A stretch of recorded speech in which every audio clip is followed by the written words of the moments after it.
Bismillahirrahmanirrahim. Assalamu alaikum dear students and welcome to science class. Today the topic that we are going to cover is dispersal of seed. In the previous class we have covered the topic seed germination. So in this class we will cover the topic dispersal of seed. So let's start that what is the dispersal of seed. So what is dispersal? The carrying away of fruits and seed to distant places from their mother plant is known as dispersal. What is the meaning of the carrying away of fruit and seed to distant places from their mother plant? What is the mean? इसका मतलब ये है कि fruit का और seed का एक जगह से दूसरी जगह फैल जाना, स्कैटर हो जाना मतलब एक जगह से दूसरी जगह सीड्स का फैल जाना फ्रॉम द मदर प्लांट. इस प्रोसेस को हम क्या कहते हैं? Dispersal of the seed. और वी कैन ईजिली से the scattering of the seed from the one place to the other place is known as dispersal. तो वो कौन सी सोर्सेज होती हैं जो कि सीड को एक जगह से दूसरी जगह ले जाने में, स्कैटर होने में हेल्प करती हैं? So let's see. The forces of nature like the wind and water and animals also help in dispersal of seed. Means natural forces जो कि हमारे पास मौजूद हैं, कौन सी? विंड एंड वाटर, हवा और पानी. ये दोनों हमको हेल्प करते हैं किस में? स्कैटरिंग ऑफ द सीड में. एंड एनिमल्स और जानवर भी हमें हेल्प करते हैं किस में? डिस्पर्सल ऑफ द सीड में. सीड को एक जगह से दूसरी जगह स्कैटर करने में एनिमल्स भी हमारी मदद करते हैं. तो they are called the agents of the dispersal, जिसकी वजह से हम वाटर, विंड एंड एनिमल्स को क्या कह रहे हैं? Agents of dispersal. Of dispersal कौन से होते हैं? एजेंट्स ऑफ डिस्पर्सल हम उन्हें कहते हैं जो कि हेल्प करते हैं सीड को एक जगह से दूसरी जगह स्कैटर होने में, फैलने में. Question is coming in our mind that why there is a need of the dispersal. हमें डिस्पर्सल की नीड, मतलब प्लांट्स को डिस्पर्सल की नीड क्यों होती है? Why? Because seed germinate when they get the suitable condition of the soil, air, water and the temperature. seed कब germinate होता है? जब seed को proper soil, air, water और temperature मिलता है, तब seed क्या करता है? germinate होता है. So अगर seed को ये proper conditions नहीं मिलेंगी तो इसका मतलब क्या है कि seed germinate नहीं होगा. So if all the seeds fall on the ground near the parent plant, they will not get the enough food, water and sunlight to grow. इसका मतलब क्या है कि अगर सारे सीड जो हैं वो मदर प्लांट के इर्द गिर्द इकट्ठे हो जाएंगे, क्राउड कर लेंगे, एक ही जगह के ऊपर गिरेंगे, तो इससे क्या होगा कि सीड्स को proper nourishment, proper sunlight, air, water नहीं मिलेगा. जब उनको ये प्रॉपर चीज़ें नहीं मिलेंगी, so there will be the competition among them. For example, take your example that if there is a less food in the plate, so what will happen? There will be the competition among all of you.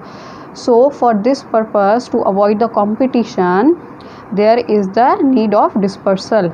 So that's why plant disperse from one place to another place to get the proper nourishment, to get the proper nutrients. So there are three type of dispersals: dispersion by the wind, dispersion by the water, dispersion by the animals, and one more is also here, that is self dispersion. So we will discuss all in detail. So first is dispersion by the wind. Seeds which are dispersed by the wind are either light and have hair or the wings. These help the seed to be carried away with the wind. कौन से seeds होते हैं जो कि disperse होते हैं with the help of the wind? ऐसे seeds जिनमें क्या प्रेजेंट होता है? नंबर 1, एक तो वो लाइट वेट होते हैं, मीन उनका वेट बहुत हल्का होता है. सेकंड, उनमें क्या पाए जाते हैं? They have hairs and the wings. उनमें क्या चीज़ मौजूद होते हैं? हेयर्स होते हैं और विंग्स मौजूद होते हैं. Example, dandelion seed has hairs. Dandelion का जो सीड होता है उसके पास क्या होते हैं? हेयर्स होते हैं. You might have seen a parachute like structure which is floating in the air. काफ़ी कबार आपने देखा होगा कि एक पैराशूट लाइक स्ट्रक्चर जिसके ऊपर वाइट हेयर्स होते हैं वो हवा में मोस्टली जो होता है आपने फ्लोट करता हुआ देखा होगा. And mostly the small childs, मतलब जो बच्चे होते हैं वो मोस्टली उसे पकड़ने की कोशिश करते हैं. That seed is of dandelion seed और उसके पास क्या होते हैं? वाइट स्मॉल हेयर्स होते हैं. Second is maple seed. Maple seed has the wings. Maple seed के पास ये 2 विंग्स होते हैं। ये विंग्स जो होते हैं ये बहुत लाइट वेट होते हैं और इन विंग्स की मदद से ये मैपल सीड जो होते हैं ये हवा में, विंड में फ्लोट करते हैं। What is maple? Maple is a grass plant. ये ग्रास प्लांट होता है और इसकी वुड के साथ हम बहुत सारे इंस्ट्रूमेंट्स भी तैयार करते हैं, लाइक गिटार हो गया, वायलिन हो गया और बहुत सी सारी चीज़ें हम इसके साथ तैयार करते हैं। Dispersion by the water. Coconut trees are generally found near the sea coast. Coconut जो होते हैं वो साहिली समंदरी इलाकों में पाए जाते हैं। The coconut fruit has a hard and the light and the waterproof covering which enable them to float in the water. The waves carry the fruits and deposit them on the shores of the far off lands. इसका मतलब ये है कि जो dispersion of water है वो mostly coconut trees में देखी जाती है, क्योंकि कोकोनट ट्रीज़ जो होते हैं वो वाटरप्रूफ होते हैं। वाटरप्रूफ वर्ड का मतलब होता है कि इनमें पानी नहीं जा सकता, लाइट वेट होते हैं, हल्के होते हैं, मतलब ये अंदर से जो होते हैं खोखले होते हैं, हॉलो होते हैं और हॉलो होने की वजह से ये लाइट वेट होते हैं और ये वाटर के ऊपर फ्लोट करते हैं।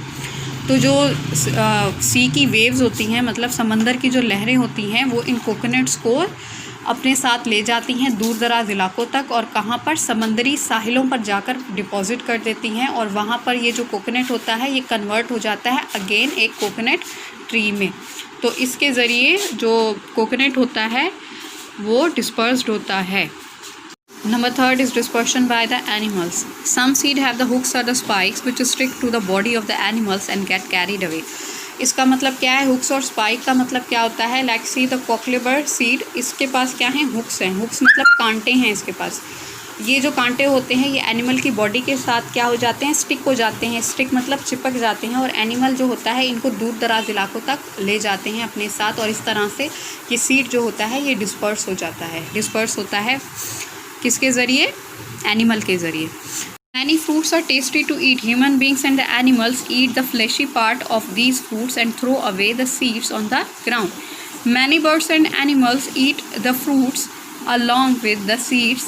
The seeds pass out undigested through the waste or the droppings and reach the ground. इसका मतलब ये है कि जो एनिमल्स होते हैं वो फ्रूट के साथ सीड भी खा लेते हैं और सीड जो होता है जब उनकी बॉडी के अंदर जाता है तो वो सीड जो है वो डाइजेस्ट नहीं होता है, वो वैसे का वैसा ही रहता है। एंड वो सीड जो होता है जब जो एनिमल होता है जब अपना वेस्ट प्रोडक्ट बॉडी से बाहर निकालता है, तब उनका जो वेस्ट प्रोडक्ट जो ड्रॉपिंग्स होती हैं उसके थ्रू जो वो सीड होते हैं वो ग्राउंड के ऊपर वापस गिर जाते हैं। और अगर वहाँ पर ग्राउंड ज़मीन अगर अच्छी है और वहाँ पे सॉइल है और सीड को वहाँ पर प्रॉपर सनलाइट मिलती है, कुछ मतलब वाटर मिलता है, तो वो सीड क्या करता है? वो सीड वहाँ पर ग्रो कर जाता है। तो इसको हम कहते हैं डिस्पर्शन बाय द एनिमल्स। के जो एनिमल्स होते हैं वो सीड फ्रूट के साथ सीड को भी खा लेते हैं।